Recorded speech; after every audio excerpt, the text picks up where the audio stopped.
అనేక జన్మలు జన్మించి ఈ లోకంలో అనేక అనుభవాలు పొంది తమ జన్మల ద్వారా భూమిని దివిగా మార్చిన మహనీయులందరికీ ఆత్మ ప్రణామాలు సమర్పిస్తూ మనం ఈరోజు టాపిక్లోకి వెళ్ళిపోదాం ఫ్రెండ్స్.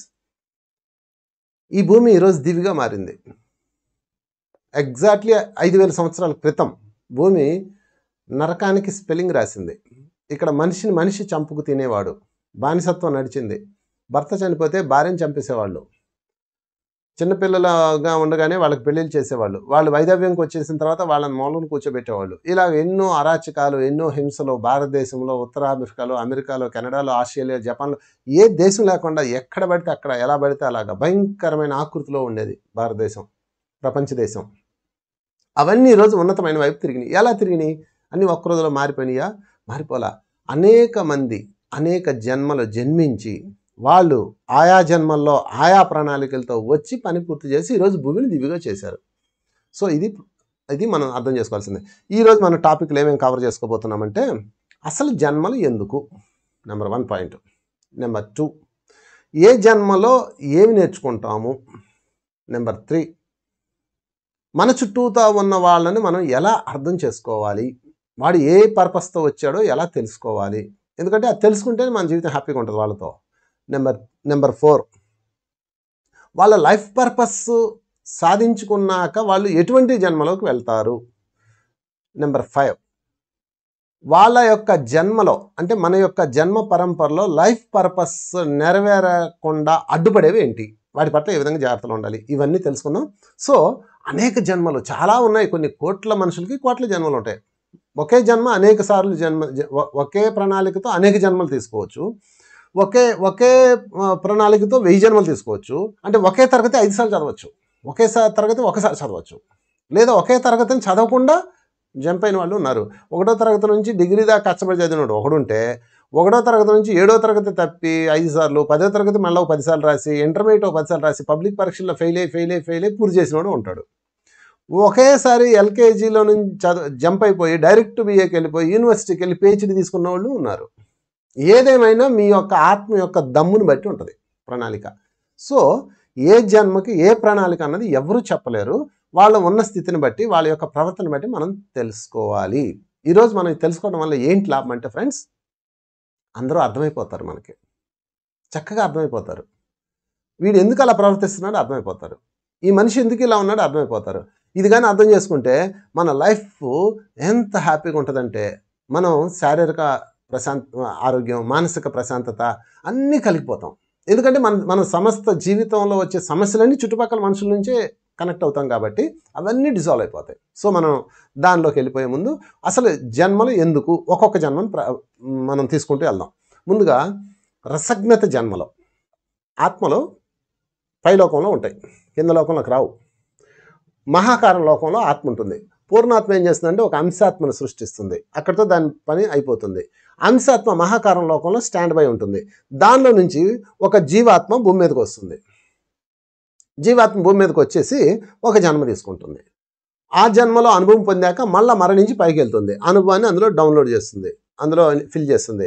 మళ్ళీ ఇంకో అనుభవం కోసం మళ్ళీ వస్తుంది. తేనెటీగ తేనెని సేకరించి, మకరందాన్ని సేకరించి తేనె తుట్లో పెట్టినట్లు అనమాట. అలాగ అనేక జన్మల్లో అన్నిట్లో ఏలు పెడుతూ ఈ ఆత్మ కొన్ని జన్మలకి అలా అనేక ఎక్స్పీరియన్స్లకి ఇలా ఎక్స్పాండ్ అయిపోయి పెద్ద పూర్ణాత్మ అవుతుంది. అంటే ఆత్మ పూర్ణాత్మ అయిందాక అనేక అనుభవాల కోసం అనేక ప్రణాళికలు రచించుకొని వస్తుంది. అందుకని మనము ఒక్కొక్కరి జన్మ దేనికోసం అనేది ఎవరు చెప్పలేం, కానీ మన చుట్టూతో ఉన్న వాళ్ళని మనం పరిశీలిస్తే అర్థమవుతుంది. సో ఒక్కొక్క దాన్ని కొన్ని ఎగ్జాంపుల్స్గా ఒక 10 జన్మల గురించి, 10 క్యారెక్టర్స్ లైఫ్స్ ఆఫ్ ప్రణాళికల గురించి చెప్పుకుందాం. అందులో మొట్టమొదటిది రసజ్ఞత జన్మ. రసజ్ఞత జన్మ అంటే ఏంటంటే వాళ్ళు రసజ్ఞులు అనమాట. సంగీతము, కళలు, తర్వాత నాట్యము, నెక్స్ట్ వినోదము, తర్వాత చిత్రకళ, శిల్పకళ, ఇలాంటివన్నీ ఎంపిక చేసుకొని వస్తారు. వీళ్ళు యాక్టర్స్, వీళ్ళందరూ ఈ కేటగిరీ అంటే ఆర్టిస్టులు అందరూ అనమాట. వీళ్ళు రసజ్ఞత కలిగి ఉంటారు. అంటే వాళ్ళ లైఫ్ పర్పస్, వాళ్ళ లైఫ్ యొక్క ప్రణాళిక ఏంటంటే రసజ్ఞత పొందడానికి, రసజ్ఞత అందించడానికి వస్తారు. ఇంతే వాళ్ళ జన్మ, ఇంకోటి లేదు. కావాలంటే మీరు చూడండి, ఒక ఆర్టిస్ట్ ఉన్నాడు, మీ అబ్బాయి ఉన్నాడు, వాడు మంచి ఆర్టిస్టు, వాడు సంగీత కళాకారుడు, వాడిని మీరు డాక్టర్ అవ్వాలనో ఇంజనీర్ అవ్వాలనో చావగొట్టారనుకోండి, అటు అది పోతుంది, ఇటు ఇది పోతుంది. అందుకని వాడి యొక్క రసజ్ఞత, వాడి యొక్క జన్మ ఏంటో మీరు ఫస్ట్ తెలుసుకోవాలి. వాడి జన్మ రసజ్ఞత. కొంతమంది ఆర్టిస్టులు ఉంటారు, సినీ ఆర్టిస్టులు, వాళ్ళు సినిమాల్లో వేషాల కోసం ఎన్ని బాధలు పడతారో, ఎంత సమస్యలు అనుభవిస్తారో. ఎందుకు అంత కష్టపడతారంటే అది వాళ్ళ యొక్క ప్రణాళిక. ఎందుకు ఇంత కష్టపడతారు? అయినా వదిలేసి చక్కగా మీరు ఉద్యోగం చేసుకోవచ్చు కదా అనంటే వాళ్ళు చేయరు. ఎందుకంటే వాళ్ళ జన్మ ప్రణాళిక కాదు అది, వాళ్ళ జన్మ ప్రణాళిక అదే. రసజ్ఞతే వాళ్ళ జన్మ ప్రణాళిక. అందుకని దీన్ని ఏమంటారంటే రసజ్ఞత జన్మలు అంటారు దాన్ని. ఈ పాయింట్స్ అన్ని నోట్ చేసుకోండి. ఈ జన్మ పర్పస్ ఇదే కాబట్టి వాడు అలాగే ఉంటాడు కాబట్టి మీరు వాడిని అలాగే చూడాలి, ఇంకోలా చూడకూడదు. ఇంకోలా చూశారంటే కనుక మీ జీవితంలో అది పెద్ద సమస్య అవుతుంది. వీళ్ళు అయితే ఈ రసజ్ఞత జన్మలో, ఫర్ ఎగ్జాంపుల్ మీలోనే రసజ్ఞులు ఉన్నారనుకోండి, ఈ రసజ్ఞత జన్మలో వాళ్ళు తీసుకోవాల్సిన జాగ్రత్త ఏంటంటే విశేష గౌరవం కోసం వీళ్ళు విపరీతంగా ప్రయత్నం చేస్తుంటారు. విశేష గౌరవానికి కనుక కనెక్ట్ అయ్యారా మీ రసజ్ఞత జన్మ మరొక్కసారి వాయిదా పడుతుంది. అంటే బిరుదులు, పేరు, చప్పట్లు. ఒక కోకిలది రసజ్ఞత జన్మ. ఆ కోకిల పాడేటప్పుడు ఎవరన్నా వింటున్నారా అని పాడదు. అదే ఒక గాయకుడు పాడేటప్పుడు చప్పట్లు కొడుతున్నారా లేదా, వింటున్నారా లేదా అని పాడతాడు. ఇక్కడతో అతని రసజ్ఞత మరొక జన్మకి ఎక్స్పెండ్ అవుతుంది. అంటే తన కోసం తాను, ఆ పరమాత్ముడి కోసం తాను పాడుకుంటున్న వాడిదే అసలైన రసజ్ఞత జన్మ. అక్కడతో అది పూర్తవుతుంది. ఇంకా జన్మ తర్వాత ఇంకా రసజ్ఞత వైపు రాడు. తర్వాత జన్మకి వెళ్తుంది ఆత్మ. నేను ఇందాకే మీకు చెప్పాను, ఒక జీవాత్మ, ఒక ఆత్మ తనలోంచి జీవాత్మను పంపించింది. రసజ్ఞత జన్మ ఒకటి కాదండి, దాదాపు 10, 20, 30, 100 వేస్తుంది. నేను ఇదంతా ఎందుకు చెప్తున్నానంటే తొందరగా కంప్లీట్ చేసుకోవడానికి. అందుకని రసజ్ఞత జన్మ గల వాళ్ళు తొందరగా విశేష గౌరవం పట్ల దృష్టి తీసేసి, ఎక్స్పెక్టేషన్స్ పట్ల దృష్టి తీసేసి పని చేసుకుంటూ వెళ్ళిపోవడమే. అప్పుడు మీరాబాయి లాగా, మీరాబాయి చూడండి, ఎవరి కోసం ఆలోచించదు, మూల కూర్చొని తుంబురు వాయించుకుంటా కూర్చుంటుంది మీరాబాయి. అందుకని రసజ్ఞత జన్మకి రోల్ మోడల్ మీరాబాయిని పెట్టుకోవాలి. నీకు అందరిలో పాడు, కిరీటాలు ఇస్తామంటే పాడదు. అన్నమయ్య పాటలు పాడతాడు, శ్రీవారి పాటలే పాడతాడు, ఇంకెవరి కోసం పాడ్డా ఆయన, ఓన్లీ శ్రీవారి కోసం పాడతాడు. ఒక రాజు ఆయన పాడమంటాడు, నా మీద పాట కట్టు అంటాడు, కడితే బోల్ డబ్బులు ఇస్తాడు. నో, నా రసజ్ఞత శ్రీవారి కోసం అంటాడు. అంటే అదే అతని ప్రణాళిక. 36,000 సంకీర్తనలు అందించాడు భూమి మీద అన్నమాచార్యులు వారు. ఆ రసజ్ఞత జన్మ అనమాట. అది ఎంతోమంది హృదయాలనే మైమరిపింపజేసింది. వాళ్ళే కాదు, సినిమా పాటలు రాసేవాళ్ళు ఉన్నారు, భువనచంద్ర ఉన్నాడు, ఎంతోమంది గాయకులు ఉన్నారు. వాళ్ళందరూ ఎంతమంది హృదయాలని ఓపెన్ చేస్తారు, ఎంతమందికి ఆ రసజ్ఞత అందిస్తారు. అది గొప్ప జన్మ ప్రణాళిక. అయితే వీళ్ళకున్న పొంచి ఉన్న ప్రమాదం ఏంటంటే బిరుదాంకితాలు. అక్కడ అయిపోతుంది వీళ్ళ జన్మ. మళ్ళీ నెక్స్ట్ జన్మకు కూడా అది ట్రాన్స్ఫర్ అవుతుంది. ఓకే, కనుక రసజ్ఞత జన్మలో ఉన్నవాళ్ళు ఏం చేయాలి అంటే మీరు ఐడెంటిటీ కోరుకోకుండా మీకోసం మీరు ఆ రసజ్ఞతను అనుభవించాలి. తర్వాత పాయింట్లోకి వెళ్ళిపోదాం. తర్వాత జన్మ యాక్టివేటర్ జన్మ. యాక్టివేటర్ జన్మ అంటే ఏంటంటే వీళ్ళు చలనకార జన్మ అంటారు దీన్ని. వాళ్ళు పని ఏంటంటే ఎక్కడైతే డీయాక్టివేట్ ఉన్నారో అక్కడికి వెళ్ళి వాళ్ళని యాక్టివేట్ చేస్తుంటారు. నాకు మిత్రుడు ఉన్నాడు, వాడు పిరమిడ్స్, అన్ని పిరమిడ్స్కి వెళ్తాడు. పిరమిడ్లో చాలామంది కట్టుకుంటారు, ధ్యానం చేయరు. అందులో ఏదో సామాను పడేస్తుంటాడు. వెళ్ళి మీ పిరమిడ్లో 11 రోజులు నేను ధ్యానం చేస్తాను, మీరు కూడా చేయండి అని మొదలు పెడతాడు. మొదలు పెట్టి వెళ్ళిపోతాడు, ఇంక ఉండడు. అలాగనమాట. అంటే వాడు యాక్టివేటర్ అనమాట. వాళ్ళని యాక్టివ్ చేసి వాళ్ళని ముందుకు తీసుకెళ్ళడమే వాడి పని. అక్కడ ఒక ప్రణాళికని రగిలించి ముందుకు తీసుకెళ్తుంటాడు. అక్కడ ఉండడు, ఇంకా మాయమైపోతాడు. దీనికి ఎగ్జాంపుల్ నారదుడు. నారద మహర్షి గురించి చెప్పుకోవచ్చు. నారద మహర్షి తంపులు పెట్టేవాడు కాదు. అందరికీ తుంపులు పెడుతుంటాడు, గొడవలు పెడుతుంటాడు అంటారు. కాదు, నారదుడు యాక్టివేటరు. నారదుడు లేకపోతే అసలు ఎన్నో ప్రాజెక్టులు ఆగిపోతాయి. వచ్చి అక్కడ గొడవ పెడతాడు. శ్రీ మహావిష్ణువు దగ్గరికి వెళ్ళి చిన్న పుల్ల పెట్టాడు లక్ష్మీదేవికి, విష్ణుమూర్తికి. అమ్మవారు అయ్యవారు చూడు గుండెల మీద తంతే మౌనంగా ఉన్నాడు అనగానే ఆ కోపం వచ్చి భూలోకం వచ్చింది. ఆమెను ఎత్తుకుంటే శ్రీవారు వచ్చాడు. అదే వెంకటేశ్వరుడి జన్మ. ఇలాగా ఆయన ఈ యాక్టివేటర్స్ చేసే ప్రతి పనిలోనూ అర్థం ఉంటుంది. వాళ్ళ యొక్క జన్మ ఆ పర్పస్తోనే ఉంటుంది. వాళ్ళని ఇంకో పని మీద మీరు ఎక్స్పెక్ట్ చేయకండి. వాళ్ళని పిలిచి మీరు, నాకు ఆ మిత్రుడు చెప్పాను కదా, అరే నువ్వు వెళ్ళి ధ్యాన ప్రచారం చేయొచ్చు కదా, క్లాసెస్ చెప్పొచ్చు కదా అని నేను అని పిలుస్తాను. ఒకరోజు వస్తాడు, ఒకరోజు రాడు. ఎందుకంటే నాకు కుదరలేదు అంటాడు. అప్పుడు అర్థమవుతుంది అనమాట, ఓహో ఈజ్ ఓన్లీ యాక్టివేటర్. యాక్టివేటర్ జన్మ అది, అంతే. చలనకారక జన్మలు అంటారు తెలుగులో. సో వాళ్ళ క్యారెక్టర్ అది, ఆ జన్మ ప్రణాళిక. తర్వాత ఇంకొక జన్మలోకి వెళ్దాం, రూపకర్త జన్మ. అంటే దీన్ని ఏమంటారంటే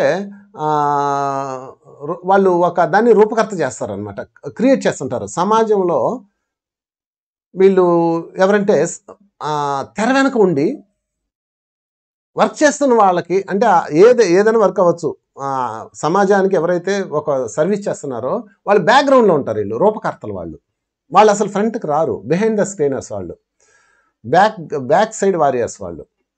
దానికి ఎంతోమందిని చెప్పచ్చు. రామకృష్ణ పరమహంస భార్య శారదాదేవి, ఆమె అసలు బయటికి రాదు, ఆయన ముందు పెట్టి చూపిస్తుంటుంది. అదేవిధంగా చాలామంది ఉన్నారు, బ్యాక్గ్రౌండ్లో ఉండి నడిపే వాళ్ళు చాలామంది ఉన్నారు. సో వీళ్ళందరూ కూడా బ్యాక్ వారియర్స్ అనమాట. వాళ్ళు రూపకర్త జన్మ, వాళ్ళ డిజైన్ అది.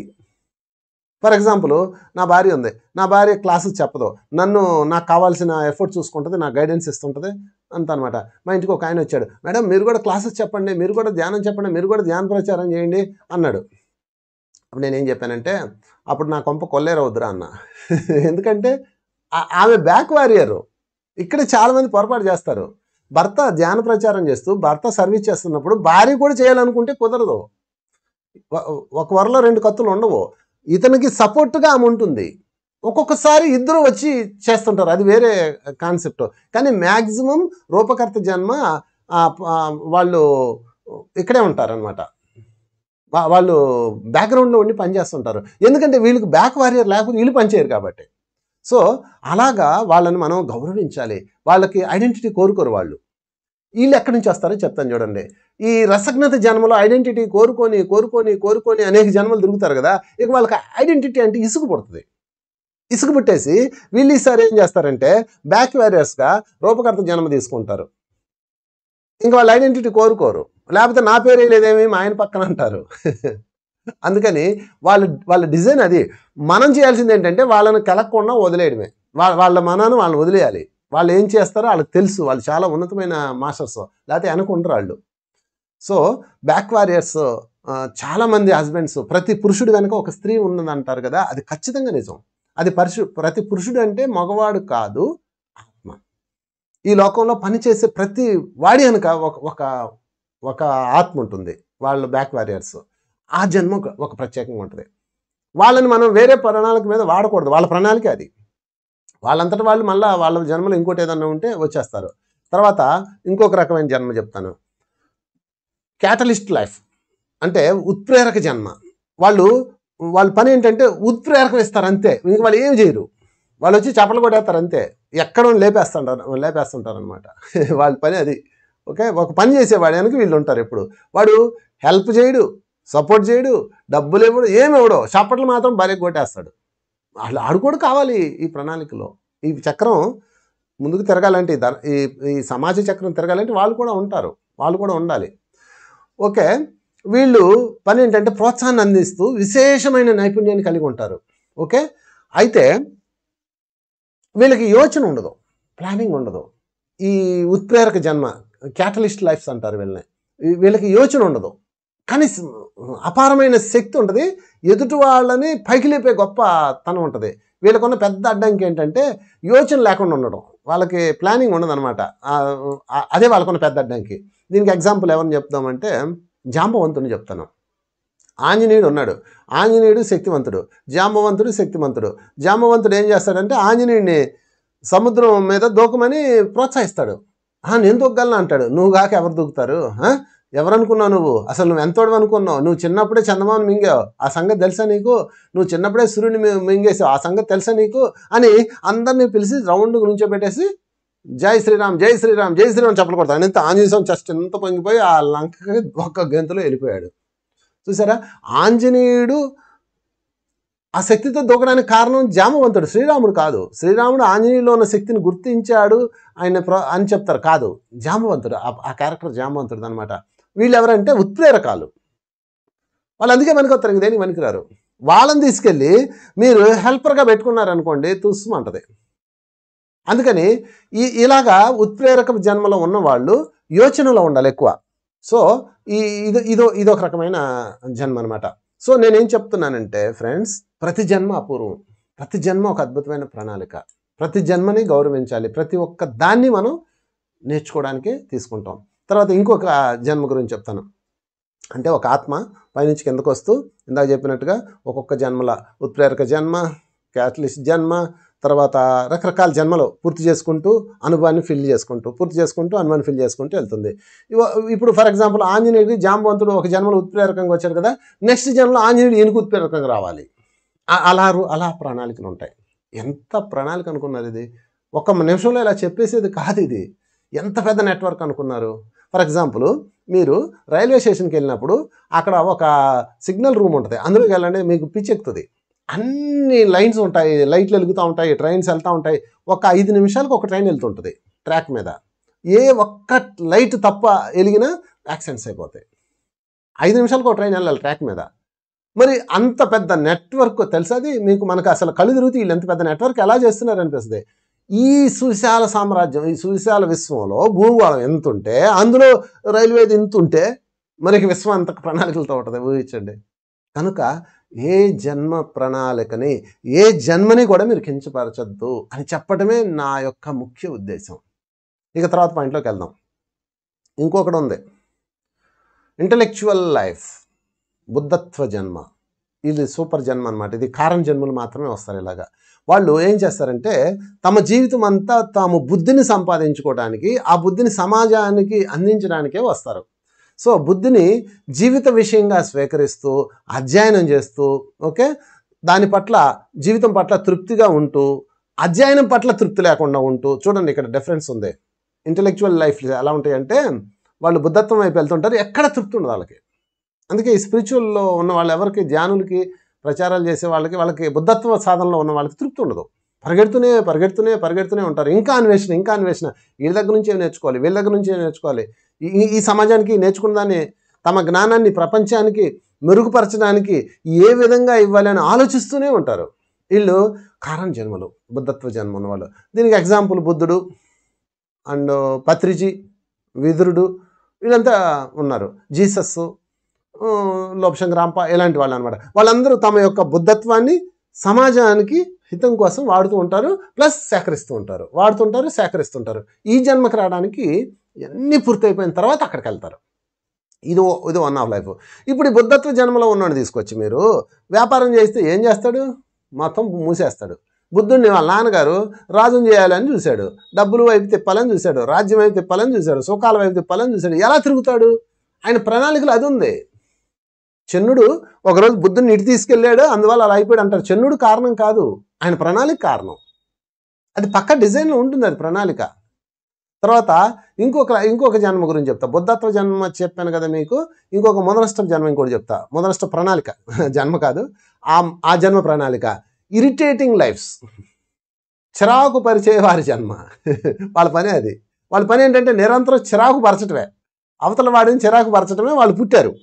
వాళ్ళు ఎందుకు అలా ఉంటారంటే ఎప్పుడు చిరచిరలాడుతూ, ఫిర్యాదులు చేస్తూ, ఇతరుల లోపాలను ఎత్తి చూపిస్తూ, నకారాత్మక ఆలోచనలతో తమ స్వభావానికి నెగిటివ్ నింపుకుంటూ ఉంటారు. అదొక జన్మ. అదేంటంటే అలా ఎందుకు రావాలని అంటే మరి రావాలి అంతే. ఇది అయిపోయాక బుద్ధత్వం, ఇది అవ్వకుండా బుద్ధత్వం వెళ్ళదు. కామి కాని వాడు మోక్షగామి కాలేదు అన్నారు కదా, అలాగా బుద్ధత్వంలోకి వెళ్ళాలంటే ఇవన్నీ అయిపోవాలి.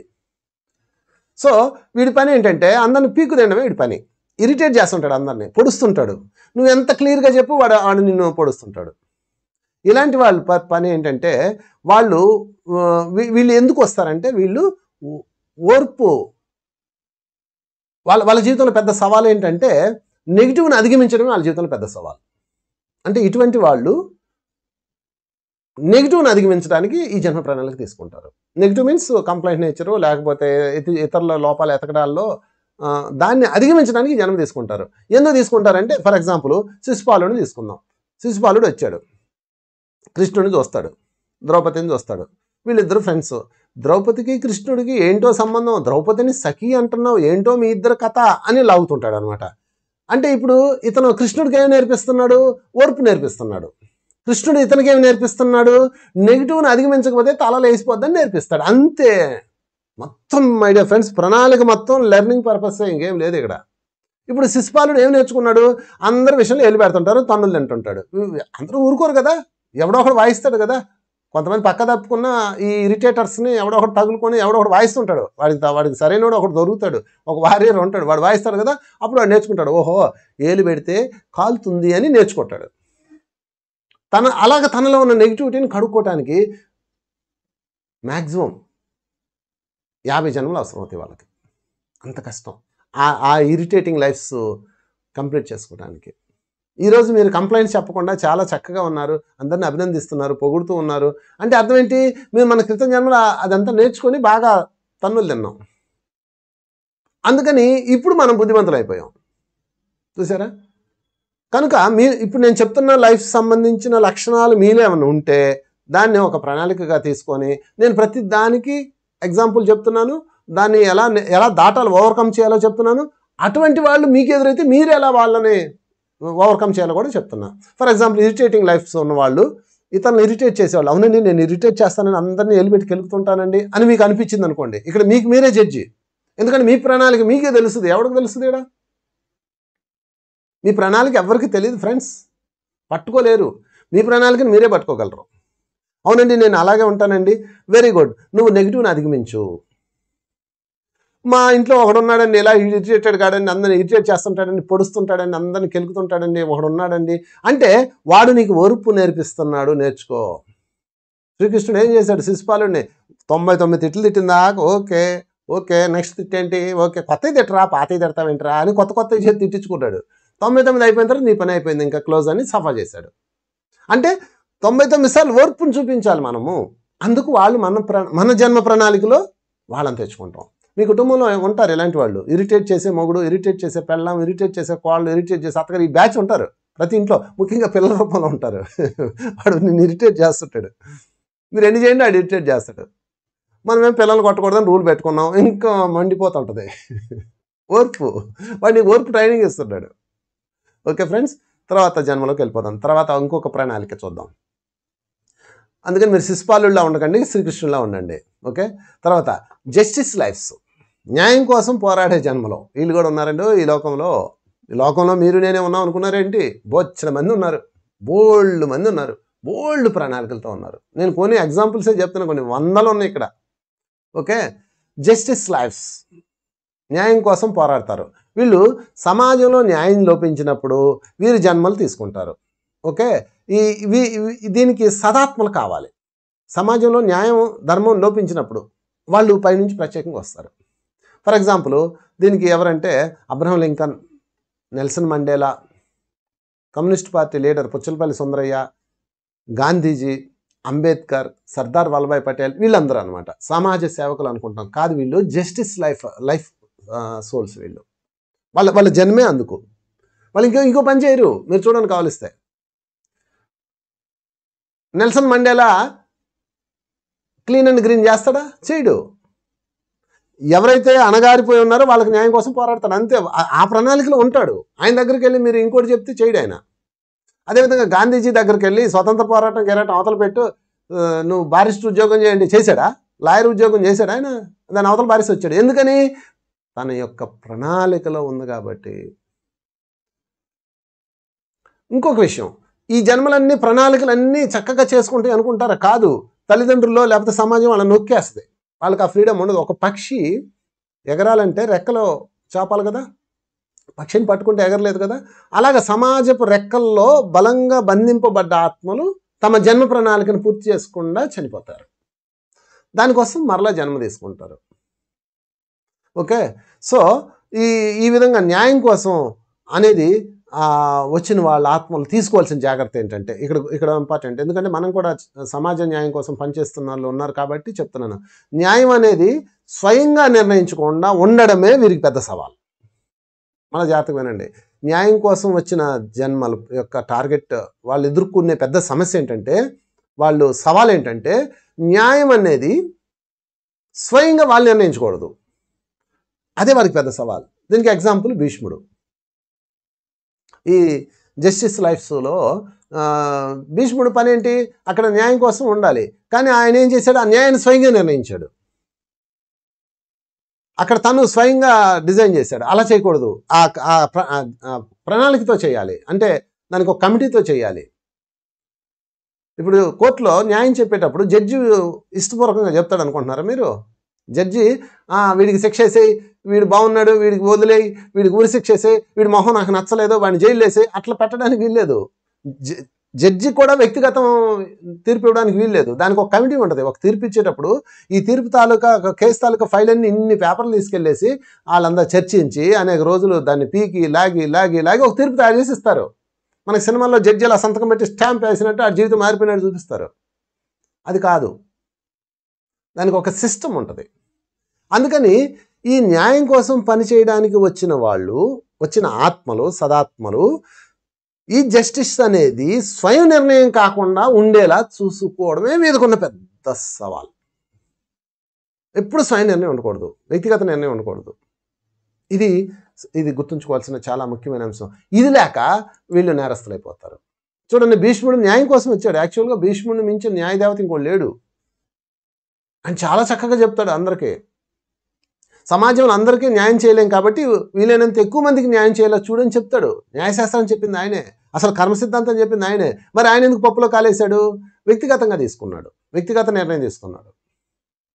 సో అలాగా జస్టిస్ అనేది వ్యక్తిగతంగా ఉండకుండా ఒక కమిటీ పరంగా ఉండాలి. తర్వాత జన్మ ప్రణాళికలోకి వెళ్ళిపోదాం. తర్వాత పోరాడే జన్మ ఫైటర్ లైఫ్స్. ఇది ఒక జన్మలో పోరాట జన్మ. మీరు కొన్ని జన్మల్లో యోధులుగా వస్తారు. వీళ్ళు అనమాట. వీళ్ళు ఏం చేస్తారంటే సాంఘిక సమస్యలకు చెందిన పోరాటాల్లో వీళ్ళు ఉంటుంటారు. సమాజంలో జరిగే పోరాటాలు వాటిల్లో ఉంటూ వీళ్ళు ఉంటుంటారు. వీళ్ళకి ఒక్కొక్కసారి వీళ్ళు ఏం చేస్తారంటే ఇట్లాంటి వాళ్ళు ఎక్కడ జాగ్రత్తగా ఉండాలంటే కారణం కన్నా ఎక్కువ పోరాటం మీద దృష్టి పెట్టేస్తారు. వాళ్ళే ఉగ్రవాదులు. Warriors life, my dear friends, ఈ పోరాట జన్మ ఫైటర్స్ లైఫ్ వచ్చిన వాళ్ళు వచ్చిన పని ఏంటి? సమాజంలో అసమానతలు ఉన్నాయి, దాన్ని సరిచేయాలి, మనం న్యాయం జరగట్లేదు, పోరాడాలని వచ్చారు. కానీ కొంతకాలం తర్వాత వర్గం అయిపోతుంది. ఆ వర్గాన్ని కాపాడుకోవడానికి పోరాటం మీద దృష్టి పెట్టేసి వాళ్ళు హింసాత్మకులు అయిపోతారు. దీని మీద వీళ్ళు ఎదుర్కొనే పెద్ద సమస్య ఏంటంటే వాళ్ళే ఉగ్రవాదులు. అందుకని వీళ్ళ ముందున్న పెద్ద ఛాలెంజ్ ఏంటంటే, ఇట్లాంటి లైఫ్ ఎంచుకున్న వాళ్ళ ముందున్న ఛాలెంజ్ ఏంటంటే, మీరు పోరాడుతున్న సమస్య కన్నా పోరాటం మీద దృష్టి పెడుతున్నారన్న విషయం గుర్తుపెట్టుకోవాలి. అహింసా సిద్ధాంతం కోసం వచ్చిన వాళ్ళు ఎంత హింస చేశారో మీకు తెలుసా? ఈ సమాజంలో హింస జరుగుతుంది, దాని మీద మనం పోరాటం చేయాలని వచ్చిన వాళ్ళు హింస చేసే వాళ్ళని ఎంతమందిని చంపేశారో. జంతువులు చంపి తింటున్నారని ఎంతమంది చంపారో మీకేం తెలుసు? ఇదంతా పెద్ద అహింస మాటను దాగిన హింస అనమాట. అందుకని చాలా అవేర్నెస్ ఉండాలి ఈ జన్మ ప్రణాళికలకి. ఓకే, తర్వాత ఇంకో లైఫ్ ఏంటో చూద్దాం. కంట్రోలర్ లైఫ్, నియంత్రించే జన్మలో ఇతరులను నియంత్రిస్తుంటారనమాట వీళ్ళు. ఇది నియంత. వీళ్ళు ఎప్పుడు సమాజాన్ని తమ పాదాక్రాంతం చేసుకోవాలని ఫీల్ అవుతుంటారు, తీర్పునిస్తుంటారు వీళ్ళు ఎక్కువ. ఇది చరిత్ర నిండా వీళ్ళే. ప్రతి ఒక్కడికి ఈ పిచ్చ ఉంటుంది. సమాజాన్ని హస్తగతం చేసుకోవాలి, ప్రపంచాన్ని నా చేతిలో తెచ్చుకోవాలి. ఎంతమంది పోయారో ఇలాగా. హిట్లర్ ఇలాగే పోయాడు. ఎంతమంది నియంతలో, ఎంతమంది రాజులు, ఎంతమంది పోయి ఏమి మిగిలింది ఆఖరికి. సో వీళ్ళల్లో ఆత్మ సంయమనం లోపించడమే వీరి పతనానికి నాంది. ఆత్మ సంయమనం పోతుంది వీళ్ళకి. నిజానికి వాళ్ళు కంట్రోలర్ లైఫ్స్ అంటే ఆత్మ కంట్రోల్ చేయడానికి వస్తుంది.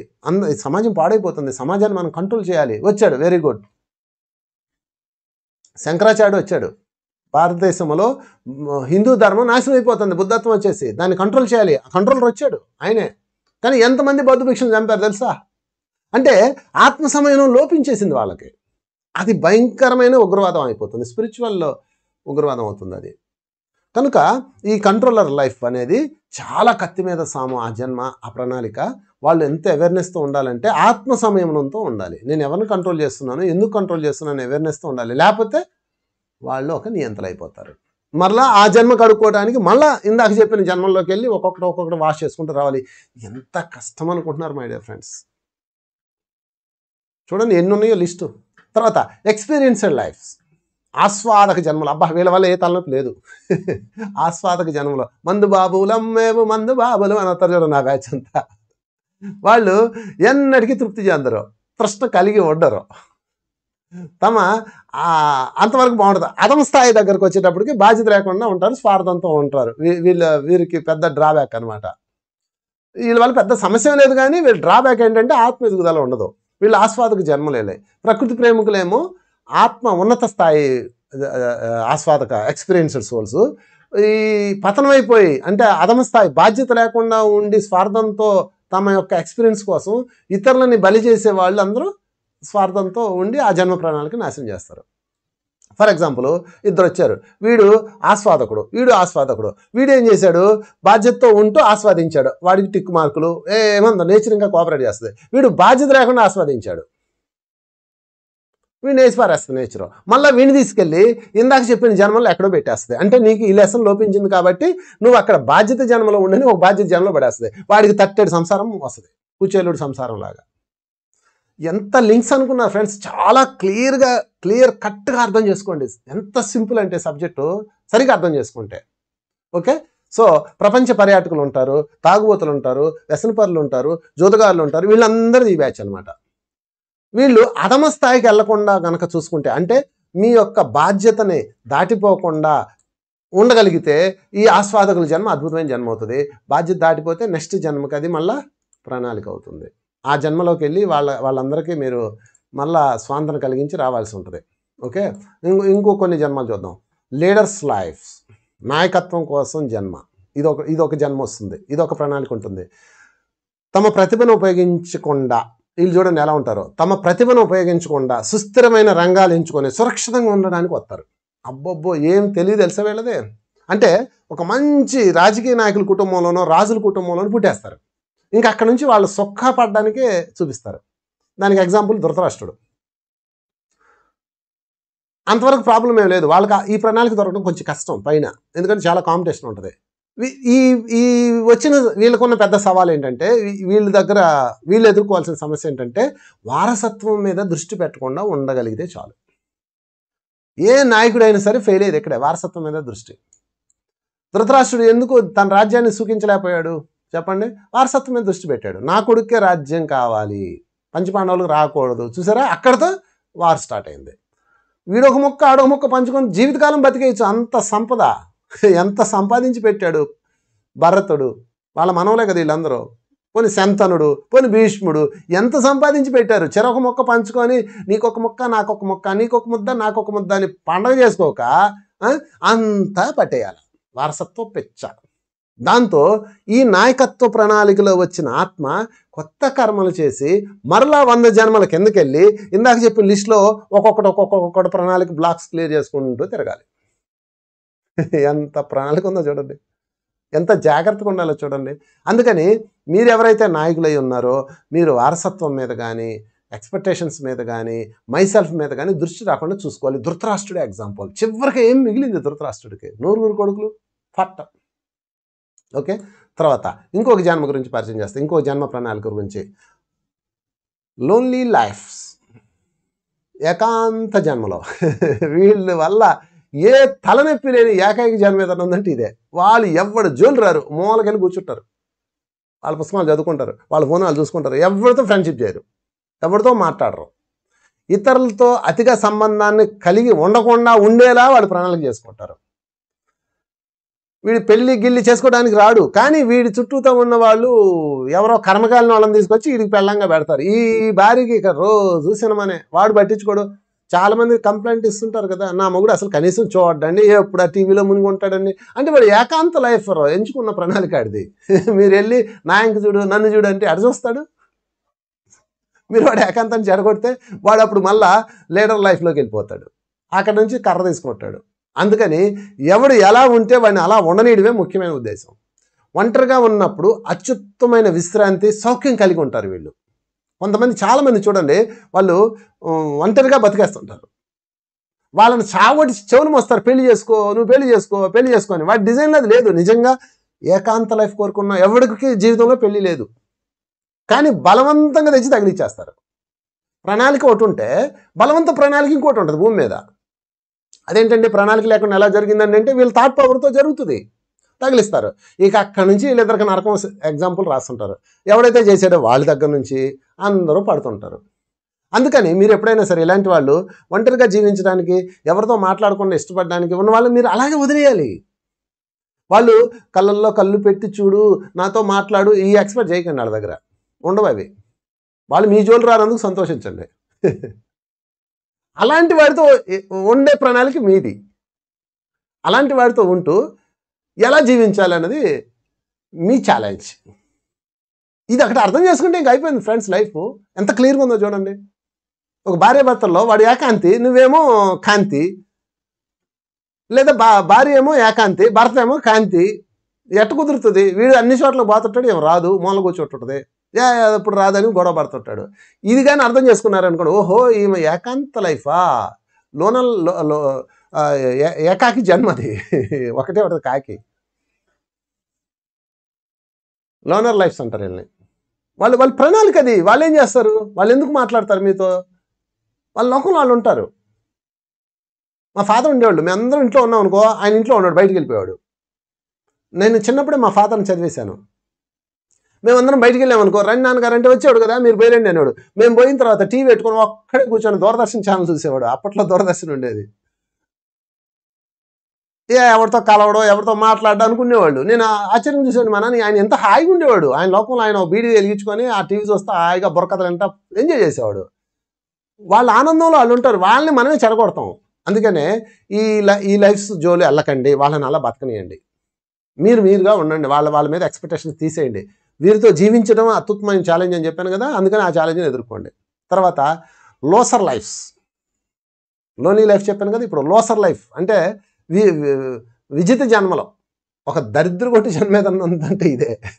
అన్నీ ఉంటాయి, అంగట్లో శని ఉన్నది ఎవరంటే ఈ బ్యాచ్ అనమాట. అందరూ పొందేదే పొందుతుంటారు, కానీ వారికి ఇవ్వబడ్డ అనుకూతలన్నీ వ్యర్థం చేసుకుంటారు. వారికి ఇవ్వబడ్డ అవకాశాలన్నీ వ్యర్థం చేసుకుంటారు. అన్ని సాఫల్యతలు ఉంటాయి వాళ్ళకి జీవితంలో. ఊహాజనితమైన కష్టాలన్నీ కల్పించుకొని వాటికి కారణం ఇతరులని, సమాజం అని నిందిస్తూ ఉంటుంటారు. సమాజం తనకు రుణపడి ఉందని, నాకు ఇట్టు చూడలేదు, నాకు అట్ట చేయలేదు అనుకోవడం వీళ్ళకి ఉన్న పెద్ద డ్రాబ్యాక్.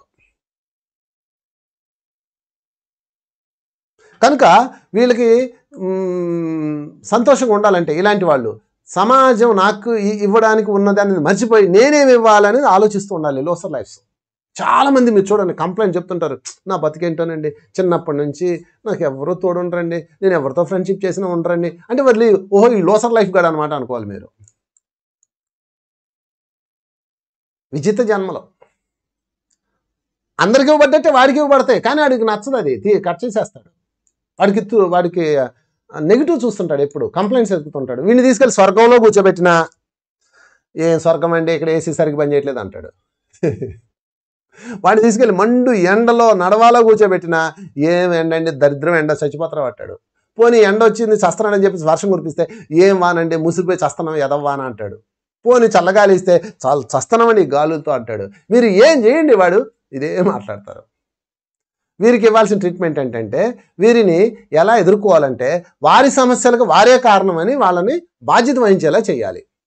అంటే వీళ్ళని వీలైనంత వరకు పట్టించుకోకుండా వాళ్ళని నీ సమస్యకు నువ్వే కారణం అనేలా వాళ్ళకి తెలియజెప్పాలి. అప్పుడు ఈ జన్మలో వాళ్ళు నేర్చుకుంటుంటారు. చాలా క్రిటికల్ జన్మ ఇది, ప్రణాళిక అది. వాళ్ళు మనకి ఛాలెంజ్ అనమాట. మనకి పెద్ద తలనొప్పిగా ఉంటారు. ఇలాంటి వాళ్ళు అస్సలు పట్టించుకోకూడదు. వాళ్ళు కంప్లైంట్ చెప్తూనే ఉంటారు. వాళ్ళని పట్టించుకోకుండా ఉండడమే మనకి ఛాలెంజ్. తర్వాత ఫెలిబిలిటీ లైఫ్స్ అంటే లోపాల జన్మ అనమాట. ఇది ఎవరంటే అత్యంత పురోభివృద్ధిని సాధించడానికి ఆత్మలో అత్యంత పురోభివృద్ధి సాధించాలనుకున్న ఆత్మలు మాత్రమే ఈ జన్మను ఎంచుకుంటాయి. పురోభివృద్ధి ఛాలెంజర్ లైఫ్స్ మొత్తం సినిమా కష్టాలన్నీ ఉంటాయి. అడికి చచ్చిపోయిన మొగుడు, లేచిపోయిన చెల్లెలు, చదువురైన తమ్ముడు, అంతులేని కథలో జయప్రద కథ అనమాట. వీళ్ళకి ఉంటుంది. వాళ్ళని చూసి మీరు అయ్యో పాపం అనకండి. వాళ్ళు అది ఎంపిక చేసుకున్నారు. వాళ్ళు ఛాలెంజ్, లోపాల జన్మ అది. ఛాలెంజర్ సోల్స్ వాళ్ళు గ్రేట్ అని అడిగితే గ్రేట్ అనకూడదు, డేరింగ్ అనాలి. డేరింగ్ సోల్స్ వీళ్ళు ఇష్టపూర్వకంగా తీసుకొస్తారు. భయంకరమైన జబ్బులు, సమస్యలు, సవాళ్ళు, అప్పులు, బాధలు, కష్టాలు, మానసిక బాధలు, శారీరక బాధలు, ఆర్థిక బాధలు, అనేక సవాళ్ళు ఎంపిక చేసుకొని వస్తారు. వీళ్ళ వల్ల సమాజానికి లాభం ఏంటంటే వీళ్ళే చెప్పగలరు మంచి చెడు, ఎందుకంటే వాళ్ళు అనుభవిస్తున్నారు కాబట్టి. మంచి చెడు మీద వీళ్ళు పెచ్చ బోధన చేస్తుంటారు. వీళ్ళ దగ్గర బాగా నేర్చుకోవాలి. ఎందుకంటే ఈ లోపాల జన్మ, కళ్ళు లేని వాళ్ళు వీళ్ళందరినీ పాపాత్మలు అనకూడదు, ఛాలెంజ్డ్ సోల్స్. వాళ్ళు ఎంపిక చేసుకున్నారు ప్రత్యేకంగా. ఎందుకంటే కళ్ళు లేవా, చేయి చూపిస్తాను, మొగుడు చచ్చిపోతాడు, ఓకే నేను రెడీ, చేయి చూపిస్తాను, సాధించి చూపిస్తాను. తాగుబోతు మొగుడినా ఇవ్వండి, సాధించి చూపిస్తాను. ఉద్యోగం లేని జీవితమా, సాధించి చూపిస్తాను. కిడ్నీ లేని జీవితమా, సాధించి చూపిస్తాను. కర్మ సిద్ధాంతం ఉంటుంది, అది వేరే విషయం. దాని ఈ ప్రణాళిక బ్యాక్గ్రౌండ్ కర్మ సిద్ధాంతం ఉంటుంది, నెట్వర్క్ ఉంటుంది, అది వేరే విషయం. నేను ఆ టాపిక్ చూడాలి. అట్లా ఇలాగ సినిమా కష్టాలు తెలుసుకున్న వాళ్ళందరినీ మీరు చూసి నమస్కారం పెట్టి what a great soul, what a dynamic soul అనాలా. అంతేగాని వాళ్ళు పాపాత్మలు అనకూడదు. వాళ్ళ ప్రణాళిక అది. మీరు ఎదుర్కోగలరా చెప్పండి ఇలాంటి? నేనైతే ఎదుర్కోను బాబు. మాకు ఈ వారియర్స్ గోల్ మాకొద్దు, మాదంతా సుఖపడే జన్మ. తర్వాత జన్మ వాళ్ళకి హ్యాట్స్ ఆఫ్ చెప్పాలి మనం. కంగ్రాట్స్ అబ్బా. ఎవరైనా కష్టాలు పడుతుంటే అయ్యో పాపం అనకండి, కంగ్రాచులేషన్స్ చెప్పండి. ఓకే. తర్వాత ఇంకొక జన్మ ప్రణాళిక చెప్తాను మీకు. అనుచరుడి జన్మ, ఫాలోవర్స్ లైఫ్. వాడు అనుచరుడిగా ఉండడానికి వస్తాడు, వాడు నాయకుడు అవ్వడు. వాడు శిష్యుడిగా ఉండడానికి వస్తాడు, గురువు అవ్వడు. ప్రపంచంలో ఒక ముఖ్యమైన కార్యాన్ని నిర్వర్తించే నాయకుడికి కుడిభుజంగా ఉంటారు. అయితే వీళ్ళు తీసుకోవాల్సిన జాగ్రత్త ఏంటంటే ధర్మం అధర్మం విచక్షణ అన్నదే వీళ్ళకున్న పెద్ద ఛాలెంజ్. ధర్మమా అధర్మా చెక్ చేసుకోవాలి. తన నాయకుడు ధర్మం వైపు వెళ్తున్నాడా అధర్మం వైపు వెళ్తున్నాడా చెక్ చేసుకోవాలి. లేకపోతే ఆ నాయకుడు చేసిన అధర్మం వీడి మీద పడుతుంది. దుర్యోధనుడికి కర్ణుడు అనుచరుడుగా ఉన్నాడు. దుర్యోధను నరికేటప్పుడు కర్ణుని కూడా నరకాల్సి వచ్చింది. రావణాసుడు తమ్ముడు మారీచుడు ఉన్నాడు, విభీషణుడు ఉన్నాడు, ఇద్దరు ఉన్నారు. మారీచుడిని సీతాదేవిని ఎత్తుకురావడానికి ప్రణాళిక వేసి మారీచుడిని జంకగా మార్చి పంపించాడు. అప్పుడే అడగచ్చు కదా మారీచుడు, ఆమె తేడాన్ని నేను ఎందుకు ఒప్పుకుంటాను అని అనొచ్చు కదా. అనలా. అనుచరుడు అన్నేం చెప్తే అది చేయాలి, రూల్ పాస్ చేసుకుంటాడు. సఫా మారీచుడు వెళ్ళనయ్యాడు. అదే విభీషణుడు చూడండి, వ్యతిరేకించాడు. సీతను ఎందుకు తెస్తావు అన్నాడు. అయితే నువ్వు గెటౌట్ అన్నాడు. ఓకే అని రాముడు పక్షాన వచ్చేసాడు. ప్రకృతి ఇద్దరికి అవకాశం ఇస్తుంది. అందుకని ఫాలోవర్స్ ఎవరైతే ఉన్నారో, మీ గురువుకి మీరు ఫాలో అవుతున్నారో, మీ మాస్టర్కి మీరు ఫాలో అవుతున్నారు, లేకపోతే మీ టీచర్కి మీరు ఫాలో అవుతున్నారు, లేకపోతే మీ నాయకుడికి మీరు ఫాలో అవుతున్నారా, వెరీ గుడ్. మీ జన్మ అద్భుతమైన జన్మ, వాడికి సపోర్ట్ ఇవ్వడానికి వచ్చిన జన్మ. అయితే ఆ నాయకుడు, ఆ గురువు, ఆ మాస్టర్ ధర్మంలో ఉన్నాడు అనేది చెక్ చేసుకోండి. వాడు అధర్మంలో ఉన్నాడు అంటే ఆ కర్మ మీ నెత్తి మీద కూడా పడుతుంది. కర్ణుడితో చెప్తాడు కృష్ణుడు, కృష్ణ నేను చేశానా, నీ అధర్మాలేమి నేను చేయలేదు, నువ్వు నన్ను నిందిస్తావేంటి అంటాడు. చంపేటప్పుడు, కర్ణుని చంపేటప్పుడు, ద్రౌపది వ్యవస్థను చేసినప్పుడు నీకేమనిపించలేదు, సిగ్గులేదా నీకు, అధర్మం కాదా, అఖిళ్ళు తగలబెట్టారు, అధర్మం కాదా అంటాడు. అయ్యో నేను చేయలేదు కృష్ణ అంటాడు. నువ్వు వారికి అనుచరుడుగా ఉన్నావు, నీకు అప్పటికే ఆఫర్ ఇచ్చాను ఇటువైపు రమ్మని, నువ్వే రాలేదు కనుక ఇతను పనిష్ చేయబడుతున్నప్పుడు నువ్వు కూడా పనిష్ చేయబడతావు. సఫా. చూసారా ఫ్రెండ్స్? అందుకని ఇది గ్రూప్ ఆఫ్ పనిష్మెంట్స్లోకి వచ్చేస్తుంది, గ్రూప్ ఆఫ్ కర్మ కిందకి వస్తుంది. అందుకని మీరు అనుచరుడుగా ఉన్న జన్మ కనుక ఉంటే, ప్రతి ఒక్కళ్ళు ఉంటారు అనుచరుడుగా, మీరు అవేర్నెస్తో ఉండాలి. వదిలిపారేయండి ఆ గురువుని, వదిలిపారండి ఆ మాస్టర్ని, వదిలిపారేయండి ఆ ధర్మాన్ని. అధర్మం ఉందా మీరు వాళ్ళని వదిలిపారేయాలి, లేకపోతే మీ యొక్క అనుచరు జన్మకి ఉపయోగం ఉండదు, బానిస జన్మ అయిపోద్ది మీది. తర్వాత మరొక జన్మ ప్రణాళిక, హీలర్స్ లైఫ్, స్వస్థత చేకూర్చే జన్మ. వీళ్ళది చాలా గొప్ప జన్మ. వైద్య వృత్తి, భావోద్వేగాల్ని కంట్రోల్ చేసేవాళ్ళు, తర్వాత కౌన్సిలింగ్స్ ఇచ్చేవాళ్ళు, తర్వాత తప్పనిసరిగా అందరికీ సమతుల్యత చేసేవాళ్ళు, ఒత్తిడి నుంచి కోలుకునే విధాన్ని చెప్పేవాళ్ళు, వీళ్ళందరూ అనమాట. వీళ్ళందరూ నేర్చుకోవాల్సిన, వీళ్ళకున్న పెద్ద ఛాలెంజ్ ఏంటంటే బ్యాలెన్స్ మైండ్. అవతల వాళ్ళ కష్టాలు చూసి వీళ్ళు కరగకూడదు, గుర్తుపెట్టుకోండి. ఎవడైతే హీలర్స్ లైఫ్ తీసుకున్నారో అవతల వాళ్ళ కష్టాన్ని చూసి మీరు కరిగారా, మీరు వాడికి సపోర్ట్ అయిపోతారు. వాడికి సపోర్ట్ అయ్యారా, వాడి కర్మలో భాగం మీకు వచ్చేస్తుంది. ఒక డాక్టర్ అయినా సరే వాడికి మంది ఇచ్చేటప్పుడు ఎందుకు వచ్చింది జబ్బు, నీకు ఎందుకు అలా చేసావు, ఎందుకు చండాలం తిన్నావు, ఎందుకు అనాలి, వాడికి బుద్ధి చెప్పాలి. బుద్ధి చెప్పాక మందు ఇవ్వాలి.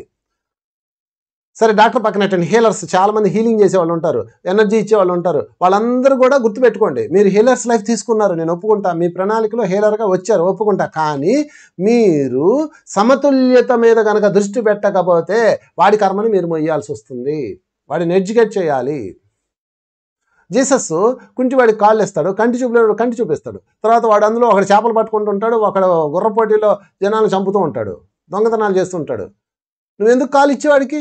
నువ్వెందుకు కన్ను ఇచ్చావు? నాకు పని లేక తీసాను ఆడి కన్ను కాలు. I'm punish. నేను విశ్వాత్మ అంటుంది, నేను పనిష్ చేశాను, నిన్నెవడేమన్నాడు అంటది. ఆన్సర్ ఇవ్వాలి. అందుకని మీరు ఎవరికైనా హీల్ చేసేటప్పుడు, హీలర్స్ లైఫ్లో ఉంటే మీరు వాళ్ళకి స్వస్థత చేకూర్చేటప్పుడు రెస్పాన్సిబిలిటీ తెలిసేలా చేయాలి. మీరు ఎందుకు వచ్చింది నీకు జబ్బు? ఎందుకు వచ్చింది? గత జన్మలో దరిద్రాలు చేసావు, దుష్కర్మలు చేసావు, ఇక నుంచి నువ్వు అవేర్నెస్తో ఉండు, భగవంతుడు నీ పట్ల కరుణ చూపించాడు కాబట్టి నువ్వు నా దగ్గరకు వచ్చావు, అవేర్నెస్తో ఉండు అన్న ఒక బ్యాలెన్స్ నేర్పించాలి. అలా కాకుండా డబ్బులు నేను హీల్ చేస్తా, లేకపోతే నా ప్యాషన్ కోసం ఎనర్జీ ఇస్తా, అంత సఫా అవుతారు, ఎక్కడికి పోరు. మీరు మొయ్యాల్సిందే బాకీలే. గుర్తుపెట్టుకోండి my dear friends, healers lifes. తర్వాత లోపరాహిత్య జన్మ. లోపరాహిత్య జన్మలో కొన్ని ఉంటాయి. అంటే వీళ్ళు సుఖ పురుషులు అనమాట. వాడికి జబ్బు ఉండదు, జ్వరం ఉండదు, రోగం ఉండదు, పండగే పండగ, వాడి జన్మంతా పండగే. భలే ఉంటుంది వాడి లైఫ్. ఎక్కడ చిన్న ఇబ్బంది ఉండదు వాడికి భలే కుదిరిపోతుంటుంది. వాడిని తీసుకెళ్ళి అడవిలో పడేసినా వాడికి ఏసీ రూమ్ దొరుకుద్ది. కీర్తి కాంతం కనకలో పండుగ చేసుకుంటుంటాడు. ప్రకృతి ఉందే వాడి కోసం అన్నట్టు ఉంటుంది. వాడు ఎక్కడ అడుగు పెడితే అక్కడ సుగంధం ఉంటుంది. అట్లా సాకారం ఉంటుంది. ఇది ఎన్నో జన్మల యొక్క ఎలిజిబిలిటీల తర్వాత ఇది వస్తుంది. లోపరాహిత్య జన్మ. లోపరాహిత్య జన్మ కాదు, లోపరాహిత్యంలో ఉండే జన్మ. వీళ్ళకున్న పెద్ద ఛాలెంజ్ ఏంటంటే ప్రపంచం చిన్న కష్టం వచ్చినా ఎర్రెక్కిపోతుంటారు వీళ్ళు. ఎందుకంటే కష్టం తెలియకుండా పెరుగుతారు కదా. చిన్న కష్టం వచ్చినా కోపంతో ఉంటారు వీళ్ళకున్న లోపరాహిత్య జన్మ, ఇన్ఫాలిబిలిటీ అన్న జన్మని వాళ్ళ యొక్క అన్యాయం జరిగింది, తమకి ఏదో అంటే వాడికి ఏదంటారు, దాన్ని ఏమంటారంటే కొంచెం ఇచ్చిన తృప్తి ఉండదు అనమాట. ఉన్నదాంతో తృప్తి చెందాలి. వీడు ఎదుర్కోవాల్సిన పెద్ద సమస్య తృప్తే. ఎందుకంటే వీడి కష్టం లేకుండా పెరిగాడు కదా. వాడికి చిన్నది వచ్చినా అదే పెద్ద కష్టం అనుకుని గోల పెడుతుంటాడు. దాంతో వాడికి ఉన్న సుఖాలని వాడే సర్వవినాశనానికి కారకుడు అవుతాడు. ఇది ఈ జన్మ ప్రణాళికలో జాగ్రత్తలు తీసుకోవాల్సింది ఇది అనమాట. సో ఫ్రెండ్స్, ఇలాగ చెప్పుకుంటూ వెళ్తే ఎన్నో జన్మలు ఉన్నాయి. జస్టిస్ లైఫ్, న్యాయం కోసం జన్మ, సమాజంలో మనం చేయాల్సింది ఇదొకటి ఉంటుంది. ఎక్స్పీరియన్స్ లైఫ్స్, అదొక జన్మ తాగుబోతుంది. అందుకని ఏ జన్మ ప్రణాళికను కూడా మీరు అవమానించకండి, వాళ్ళని తప్పు పట్టకండి. తర్వాత ఇలా చెప్పుకుంటూ వెళ్తే ప్రభావితం చేసే శక్తి గల జన్మలు, ఇతరుల చర్యల్ని, భావోద్వేగాల్ని, ఇతరులని ప్రభావితం చేసేస్తారు వీళ్ళు. ఒక్క మాటతో ప్రభావితం చేస్తారు, కంటి చూపుతో ప్రభావితం చేస్తారు. ప్రభావితం చేసే జన్మలు అనమాట. మెనీ పియాటల్ లీడర్స్ వాళ్ళ పనే ఒక శక్తిపాతాన్ని సృష్టించేస్తారు. వాళ్ళని చూడగానే అయస్కాంతంలో అయిపోతారు.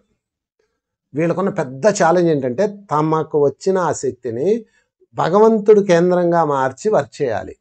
దానిని సెల్ఫ్ కనుక మార్చారంటే వీళ్ళు అత్యంత పతన స్థాయికి వెళ్ళిపోతారు. తర్వాత జన్మలు మళ్ళీ ఇందాక చెప్పిన జన్మల కిందకి వెళ్ళిపోవాల్సి ఉంటుంది. అంటే తమ శక్తిని దుర్వినియోగం చేయకుండా ఉండడమే వీరికున్న పెద్ద ఛాలెంజ్. చాలామంది మిమ్మల్ని చూసి దగ్గర అవుతుంటారు. మీ ఎనర్జీకి, మీ నాలెడ్జ్కి, మీ టాలెంట్కి. వాళ్ళని భగవంతుడి సాక్షిగా కనెక్ట్ చేయాలి. సొంతంగా వాడుకోకూడదు, వ్యక్తిగతానికి వాడకూడదు. ఓకే, ఇది చాలా ఛాలెంజింగ్ జన్మ ఫ్రెండ్స్. తర్వాత నాన్ లైఫ్ పావు జన్మ. పావుల జన్మ ఒకటి ఉందండి.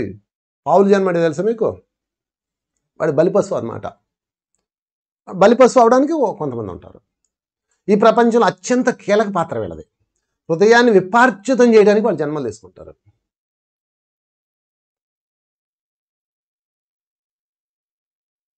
భరద్వాజ మాస్టర్ గారు వాళ్ళ ఇంట్లో ఒక బిడ్డ ఉన్నాడు.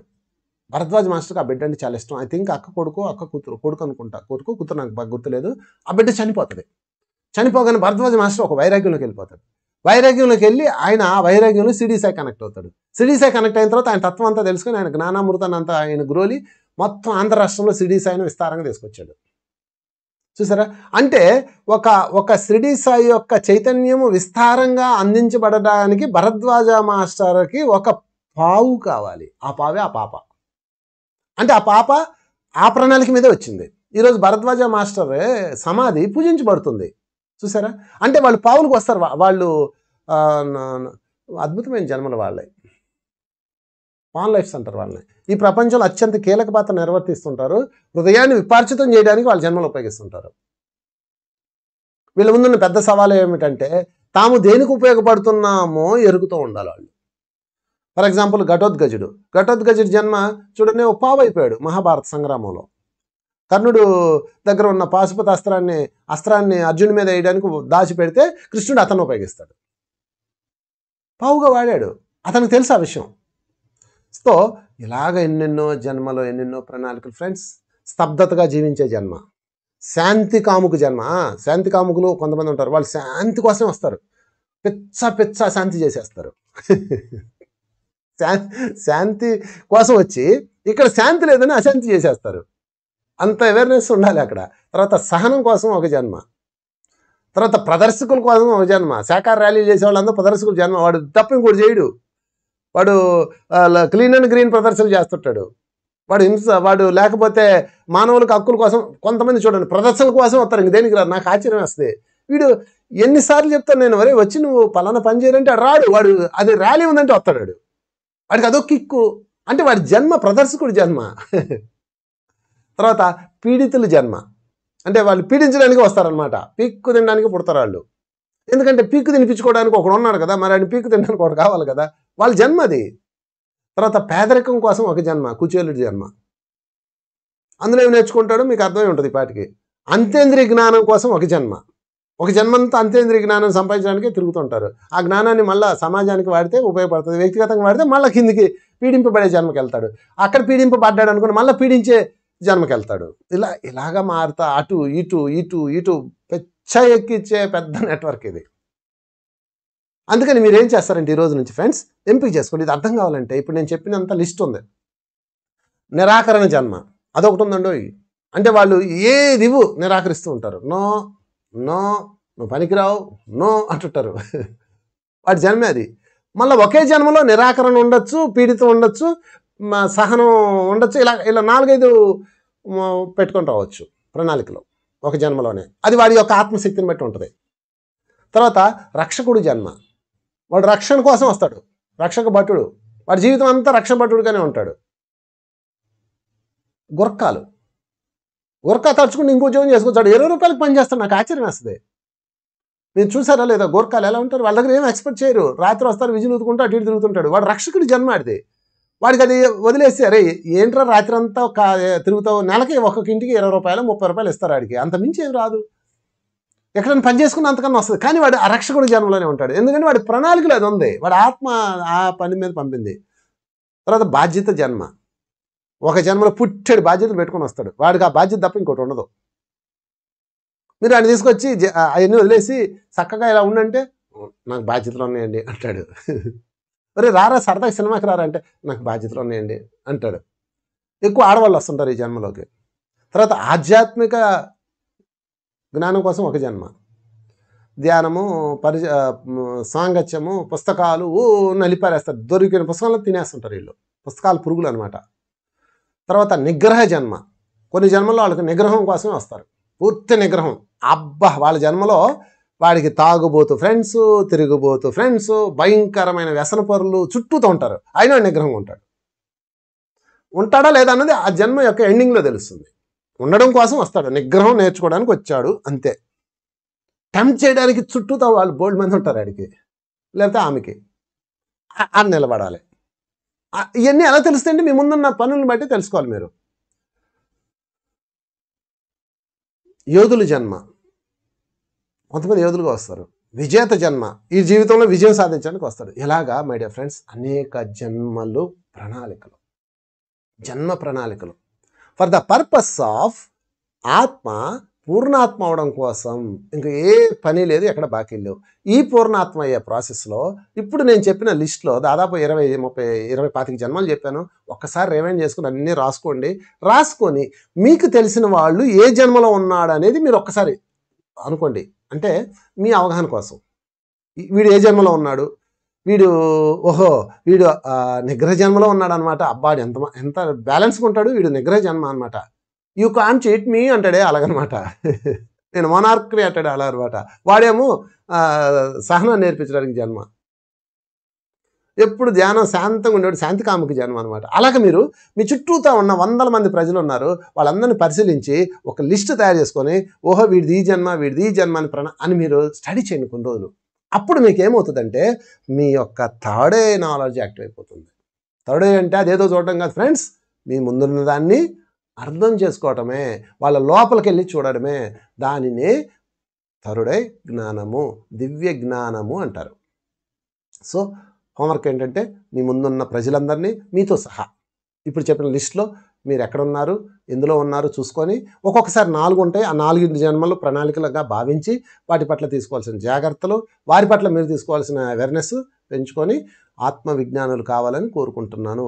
ఇన్ని జన్మలు, ఇన్ని ప్రణాళికలు తొందరగా ముగించి ఆత్మ పూర్ణాత్మ అవ్వాలని కోరుకుంటూ థ్యాంక్ యూ వెరీ మచ్.